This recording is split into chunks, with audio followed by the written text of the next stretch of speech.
So you guys sent us some questions today. We appreciate it. We told Bubba about them, and we are going to answer them for you today. Scotty Dubler says, "Why were you number 67?" Well, that's a funny question. You know, when I first started racing, I had a little chibi mini bike. You know, we just actually put a pie plate on it, and the number we put on it was 11. You know, with black electrical tape. Yeah. You know? So that was my number, and then that, you know, so I went fast enough that pie plate wouldn't stay on the bike. You know, and we built me a short tracker, and we were building a short tracker, and I'm talking, you know, 100 cc, and in our shop there just happened to be a steel number plate that had 67R, which, you know, we did this all in Texas, and R came from California, you know, so I never knew where that came from, but that was the number I used forever, and I just, That's awesome. when I was a novice, you had to have a 3-digit number, so I went 267, and then when I was a junior, I was able to get 67 in, you know, and then as a rookie expert, I was 67 in, and then I got a national number, and I got 67, and that's cool. Then I traded that 67 for a 1. Hey! Here's Sammy Halbert says, "What's your favorite road course?" Well, I'll tell you what. I don't know. You know, when I got thrown in, well, I was not really thrown into road racing. It was my choice. Yeah. And you know, I got put on a good Honda machine, and it happened to be at Loudon, and that track is not really, I mean, that's like a paved dirt track, a paved Peoria, you know. It has a lot of elevation changes, and you go over hills and into banks, and really wasn't that fast. So I liked that when I was first started, you know. But then after I kind of learned what I was doing and stuff, I guess I'd have to say I like Mid-Ohio, which most road racers don't like, you know, because they think if it gets a drip of water on it, it's really unrideable. Yeah. But I always liked that track. And then again, I liked Laguna was one of my favorite tracks. You know, it ended my career, but I liked it. Yeah. It was a good track. So Tim, or Taco. Oh, he said, "Did you train in altitude at Lake Tahoe or the Donner Lodge?" Oh yeah, I remember Taco. He went with me to Australia in '88, and then, you know, I was back in Tahoe. I don't know if it was before we went to Australia to do the clip for Cabin, but he was my mentor. We did high altitude training. We had fun. Oh yeah. It was fun. Brian Smith asks, "Who was a tougher competitor and partier, Ricky G or Scotty P?" Well, that's a tough question, because it just depends on what track you were going to, as to how much drinking you could do before the race. You know, I'm not talking about the night before. I'm talking about on Monday or Tuesday. You know, and I don't know.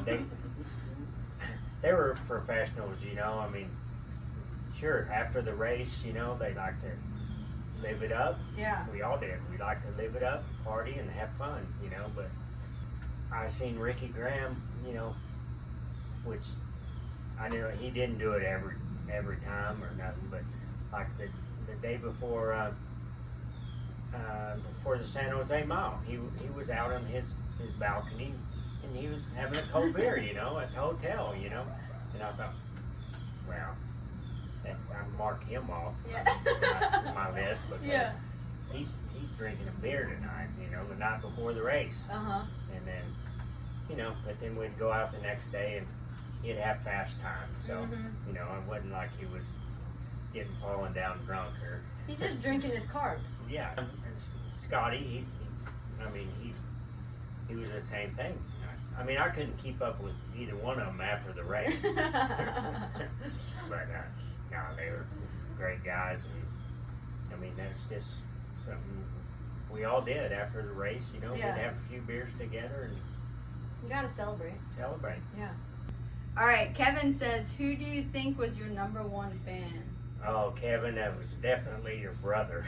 I loved going. Great. Cut. Now, his brother was the absolute number one fan. He always had his Bubba hat on and his That's Bubba awesome. shirt, and Oh yeah. I always counted on him being there and cheering me on. I love it. You always need somebody like that. Yeah. So he's got a few questions. This one he says, do you remember yelling, "Hey, you hillbilly," to that guy in the stands at Parkersburg? Sounds Well, like something you would do. Well, it was. Yeah, we did a lot of crazy things back then, and it was just so happens that Kevin's dad was the referee, and more than the referee, he was like our babysitter. Yeah. You know. Okay, we heard Wayne Wheeler's side of this story when he got the chance to ride on the back of your bike in the neighborhood. So what's your side of the story? How do you feel about that one? Well, I mean, I imagine it was really exciting for him because I was only probably 10 years old. You know, I grew up with Wayne, and Yeah. we were just in the neighborhood, and you know, had a lot behind my house. I would show off in, and then every now and then I would slip out on the street, and if any kids were around, I'd give them a ride. We'll just give it a quote really quick. He said, "Never made that mistake again because just to spin around the block, he scared me shitless." Yeah, I remember.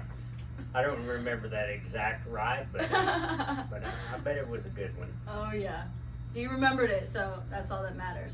It's Ah. 100 degrees outside. Yeah.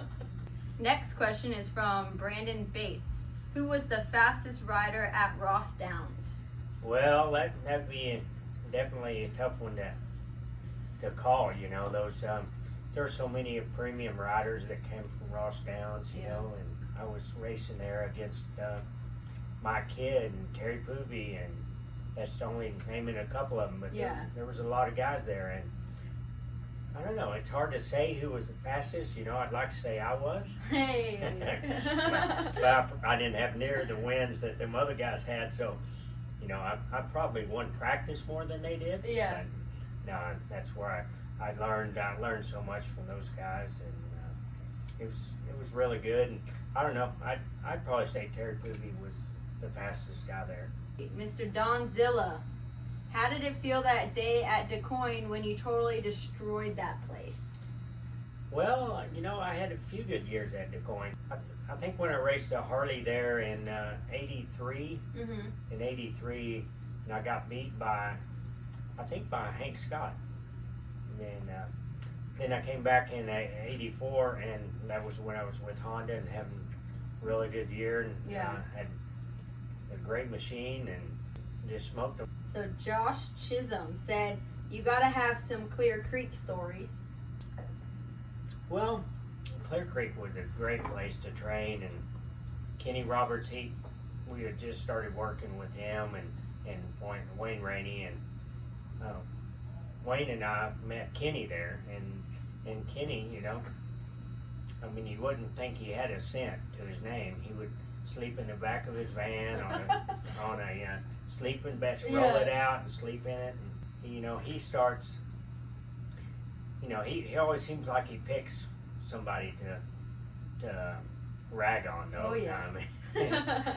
And luckily, I was, like I said, a bystander, and it was Wayne he was picking on. And Wayne got a new name called Little Johnny. He would say, "Get some firewood for the fire," you know.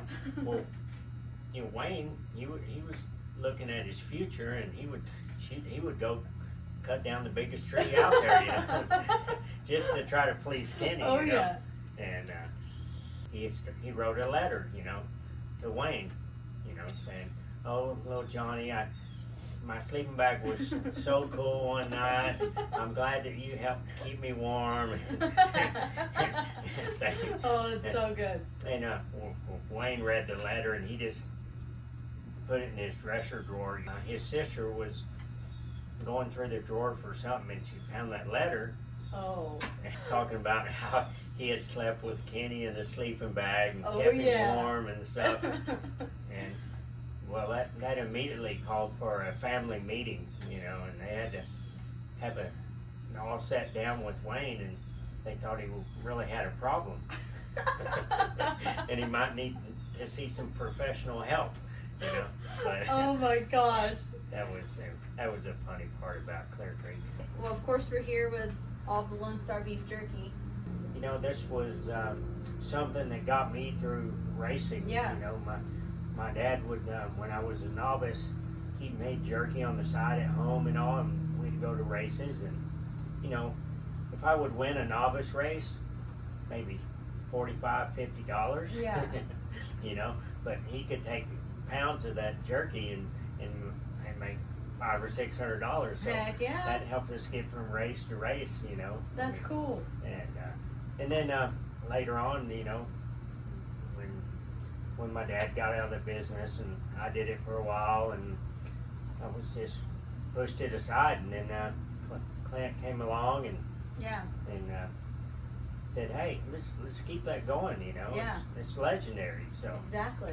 it was a big deal, and yeah, I'm so happy it's working out good, and Yeah. I think I don't know. I think it's the best beef jerky there is, but you know. I do too. And I'm excited to get it back into American flat track, back into that sport that it kind of started with you. Right. Yep. It's great. Thank you guys so much for submitting all your questions. We look forward to doing it again and sitting down with Bubba and picking his brain. Cheers, guys.